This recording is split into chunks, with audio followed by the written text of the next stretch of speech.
y'all. So today's tutorial is going to be kind of a long one, so you'll want to follow along. And for that reason also, I am adding diagrams or drawings that I did of the pieces that you're going to need for this project, and you can pause that. It'll be coming up here in just a second. I'm just kind of showing the materials that I'm using and the pieces that I've cut out. This is fusible fleece that I'm using, and it is heavy duty fusible fleece, and I just want to say right now that that is a little thick for this project, but it works if it's going to be a bag that you're going to be carrying a lot of stuff in, like my daughter is for her bag. If it's just a lightweight little spin-a-night bag or whatever you're going to use it for, you don't really need that heavy fusible fleece, but I do like it for its durability. So it is all up to your discretion how you want to do that. So you can just pause the video here and get all the pieces that you're going to need. I also ended up using 1-inch webbing instead of making straps, because the straps that I made turned out to be a little too narrow. So there you go. I have ironed on that fusible fleece, and now I'm going to work on the flap. And I don't do any fancy schmancy measuring or anything like that. I cut out the fusible fleece the size of the square pieces that I have for the flap here, and I'm just rounding the edges by folding it over. And I did want to leave the bottom part without fusible fleece so it didn't get too thick in those layers. And what I'm going to do here is I'm going to sew around that, and you'll see that I'm going to cut around the above the seam allowance, and then I'm going to cut those notches just at the seam allowance. You do not want to cut through that, and that just makes a prettier rounded edge when you do a project like this. You always want to clip those rounded edges to give it a nice smooth round edge, and you see mine did. I was happy with the way that turned out.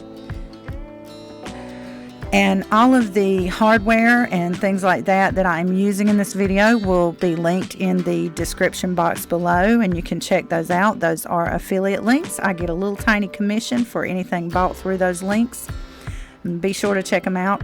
I don't recommend anything that I don't use or I don't like, so yeah, I really do love getting this little hardware off of Amazon. So there you go.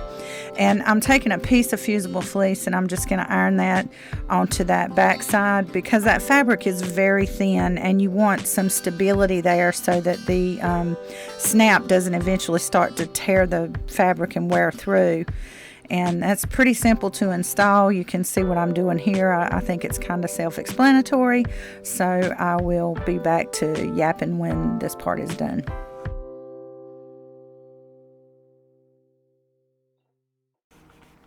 And if you're interested in my little hammer there, I actually have had that thing for about 15 or 20 years, and I'm pretty sure that I bought it at a Michael's.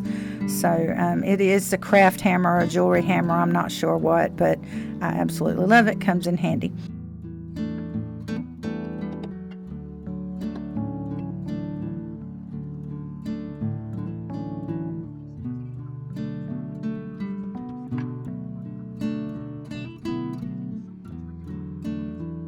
Alright, so these are going to be the little loop and the top and bottom band pieces that will hold the flap and the straps, and of course that little loop.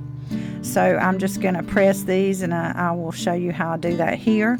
The first one is the little loop, and I'm going to fold it over halfway, and then fold those halfways over halfway, and then fold it over. And I'm going to sew down both sides, just give it a nice purty look, and you'll see me do that really quick. And there you go. That is after it has been sewn together, or sewn down the sides. And for this bottom band, all I'm doing is folding over about 2/3 of an inch on each side, the top and the bottom, and I'll sew over those. You don't really need to do any turning or anything like that. You just want those edges to be purty on this one. And for this one, I had decided that I would sew down and then turn it, because I think that'll work better for the top band. And actually, you'll see me struggling to push those ends inside to fold them. You want to do that before you sew that and turn it. I just didn't think about it till after it'd been done, and it's tricky, but I did pull it off.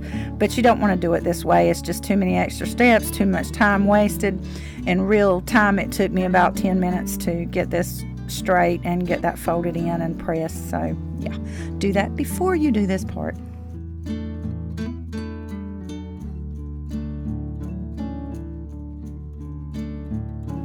So now this is going to be the interior pocket, and I wanted it to be thick and I didn't want to have to line it, so I just took one whole piece, and you're going to see me fold down about 1/2 inch on each top side, and then I'm going to do a double line on top of that just to make it look nice and pretty when the pocket's finished. So you'll see me sew down the 2 sides, turn it, and clip the corners, and then I will sew the top, a double line on the top.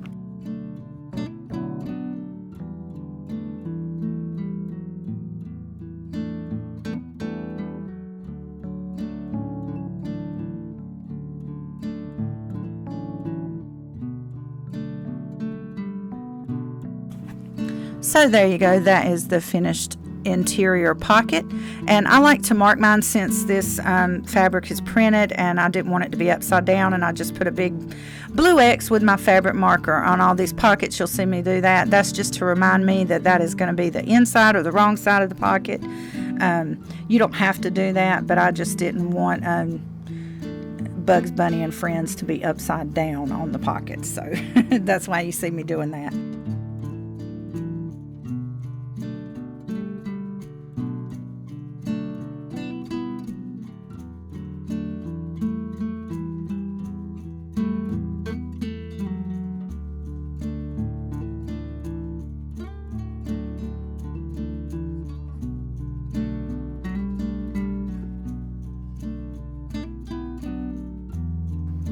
And now I'm going to move on to the straps, and you see I've already got one completed here, and I'm just going to show you how to do that.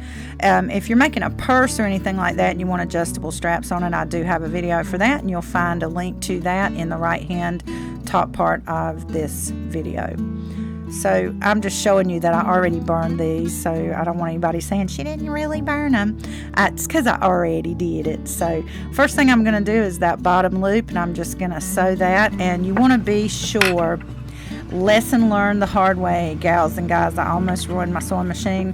The first one I did, I had it turned with the hardware to the right, and it got caught on that little bar that sticks out where you put your needle in, the screw-in part. It really scary. The needle went flying. So yeah, keep it to the left and keep it as far away from it as you can. If you have a zipper foot, you can use that.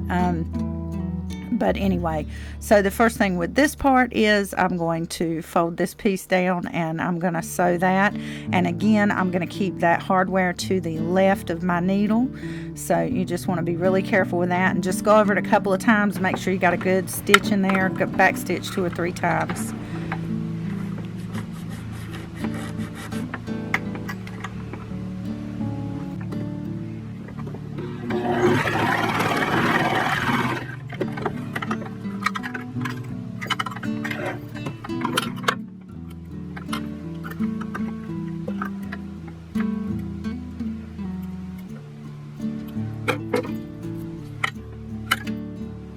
Now you see that's what it's going to look like once you've got that loop on there. And this is I think at your discretion. If you want that raw edge on the back, the whole back side of that strap, you can do it that way, or you can have it where it's on the inside and kind of covered by what you're doing right here. You're just going to run that other end of the strap through both parts of that. I don't know what you call that hardware piece, but there'll be a link in the description box below.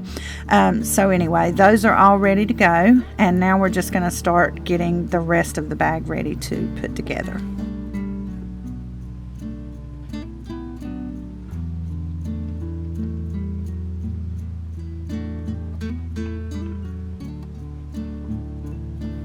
So the first thing I'm going to do is I'm going to get the lining or the inside of the bag ready, and I'm going to line up this pocket. I really didn't have a set plan on like how high up from the top I wanted it to be.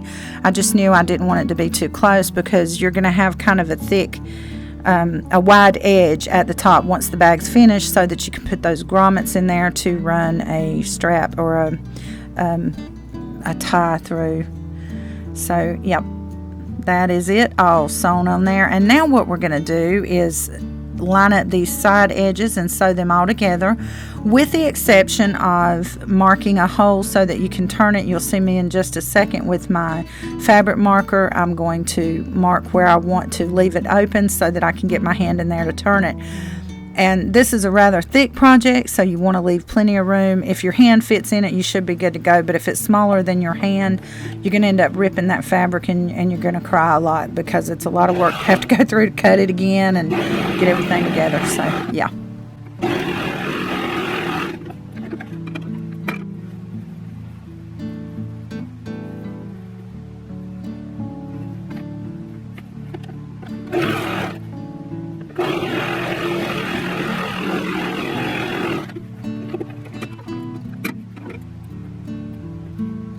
And always make sure that you do back stitching for stuff like that. If you do not back stitch and you've got that opening for turning, it's just gonna come unraveled, and then you're gonna have to start over. And I don't like having to redo things that I'm doing on a project, so I try to do them right the first time.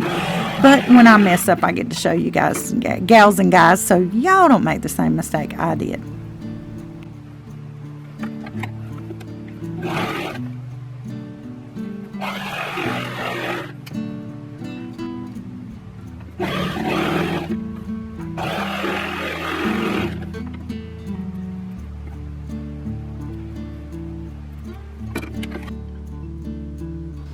Alright, so there you see, that is the interior of the bag. And you can see there is the hole for turning. And now we're going to start putting the outside of the bag together.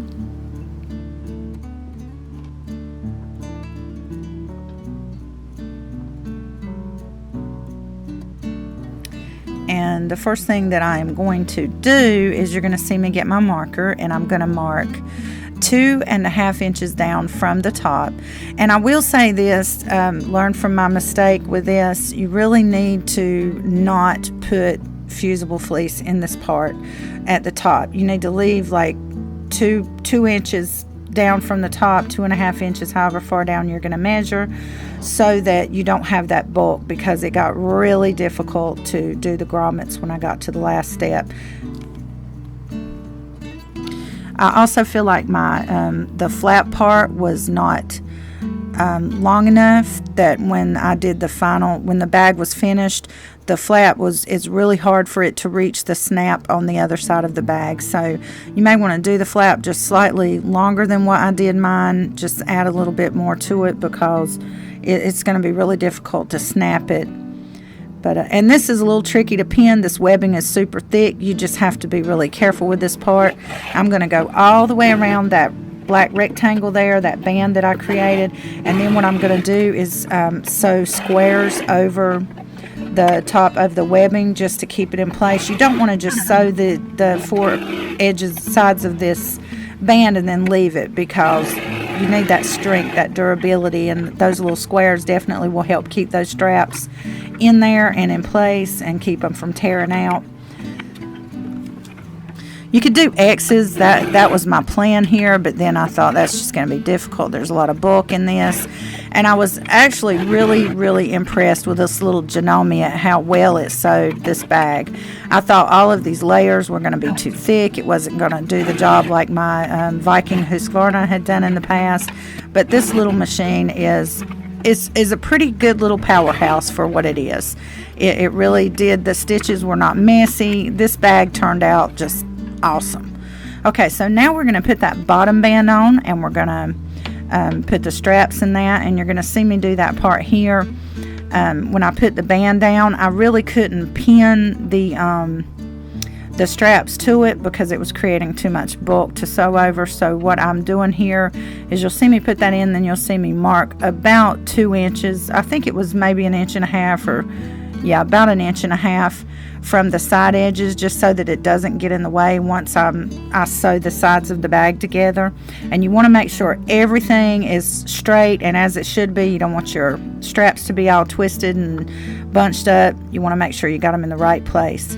Like I said though, this machine did a great job on this. I also used a heavy duty needle throughout, so that was helpful as well. You want to make sure you're always using the right needle for the right project. It does make a difference. And I did decide to not shorten these steps with the sewing of the bands and getting the straps in there. Even though it is sped up, I did leave pretty much all of the clip in there so that you can see what I'm doing and get a clear picture of what I'm doing. but you know, I know you might want to skip over it if you know what you're doing and you don't need to see as much of this part, but this is for beginners, so I wanted to make sure that they could see all of the steps that I was doing.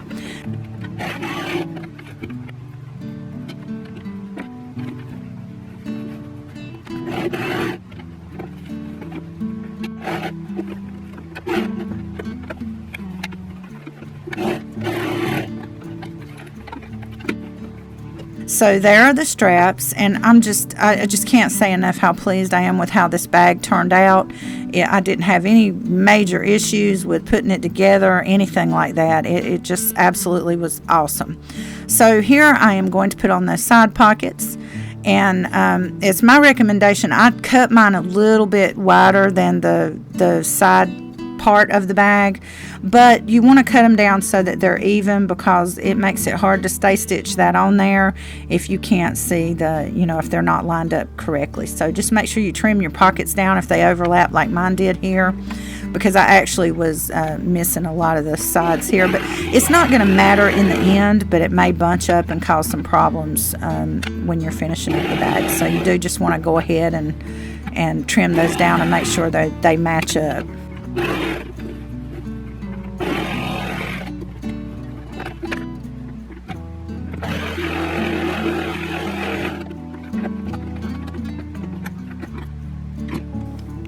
Alright, so there you see, there's my pockets, and they are both on there and ready to go. And now we have to get the sides of the outside of the bag sewn together, and then we'll start working on putting everything else together.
With it. Alright, so now that this is finished up, I'm going to turn this bag right side out, and we're going to get that other piece of the snap on there. Before we put that together, you want to do that because you don't want that raw edge or those prongs of that snap sticking through the lining of the bag. So this is important, and you can already see here that the flap on mine is just way too small. I should have added another 2 or 3 inches to it at least. But just remember that when you're cutting out your pieces for your bag.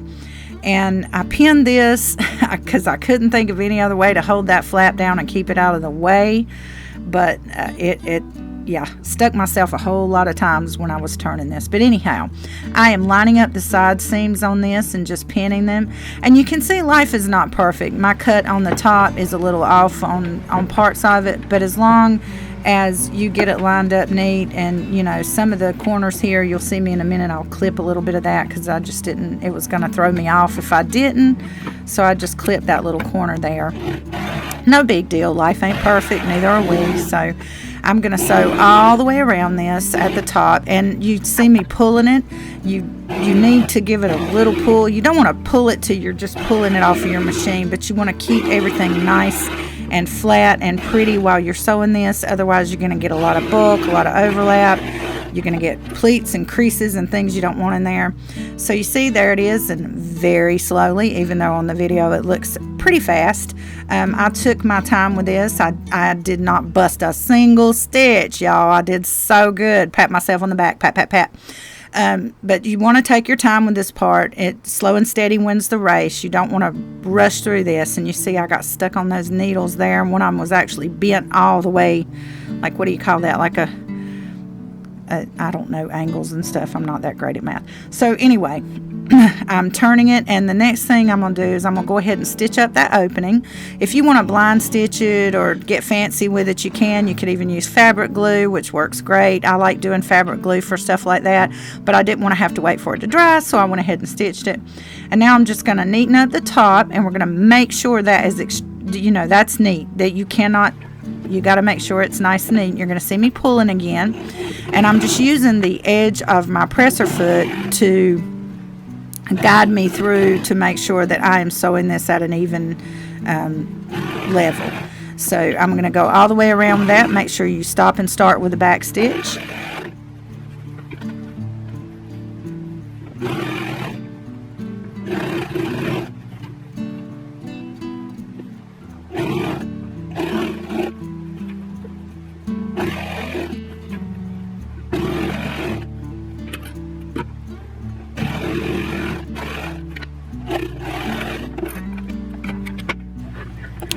Okay, so for the bottom band part, or it's just a seam as kind of a guide, and also to keep everything in place, I am using the edge of the presser foot plate as my guide for how far down I need to sew this. So I'm just being very careful as I go around, trying to keep that lined up as best as possible. And if you do that right, when you get to the stitch where you originally started, everything should line up pretty much the way it should. It should all be together. And mine did. I didn't have any major issues with it. It's just, I think my biggest problem, like I said earlier in the video, is that I wish I had not put the fusible fleece all the way to the top. So there you go. There's the band. And now we're going to start working on getting these grommets on here. And I am going to measure about 3 inches apart. I really didn't do a lot of math with this. 3 inches seemed to be the sweet spot, so I'm trying to get everything pretty much 3 inches apart. And it didn't turn that way with every mark that I made, but it was close enough, and you couldn't really tell that it wasn't exactly 3 inches apart for every grommet. So it's just important to try and get it to look as professional as you can, because sometimes it's, things just happen. So here is my grommet set. These are 1 inch, I think 1 inch grommets. They will be, there will be a link to them in the description box below. Read the instructions. Sometimes the instructions aren't 100% clear, but I'll show you here. And don't give me grief about my sewing table. I didn't have anywhere, we don't even have a kitchen table, folks. I didn't have anywhere else to do this. I did eventually, just so you gals and guys wouldn't get all pressed about me banging on my table.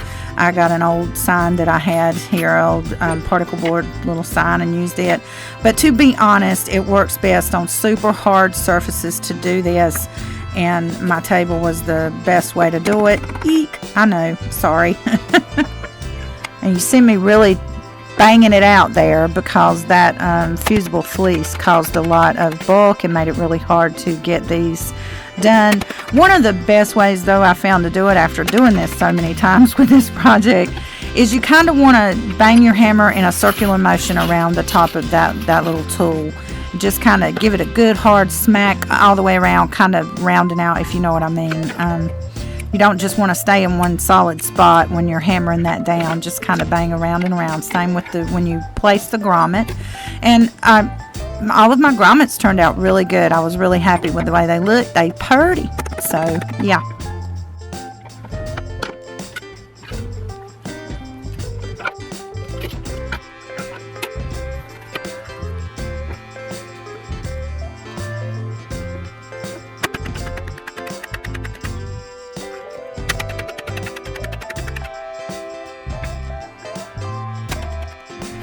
Alright, so there you have it. That is all the grommets in place, and you can see it looks a little wrinkled from all the turning and stuff. Just once you're done with this, you just give it a good press and it'll be perfect.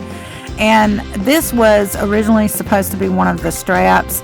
You can use twine, rope, whatever you got handy, whatever you want to use, but I just happen to have this that was originally supposed to be the strap, and I'm using it as the pull tie or whatever you call it.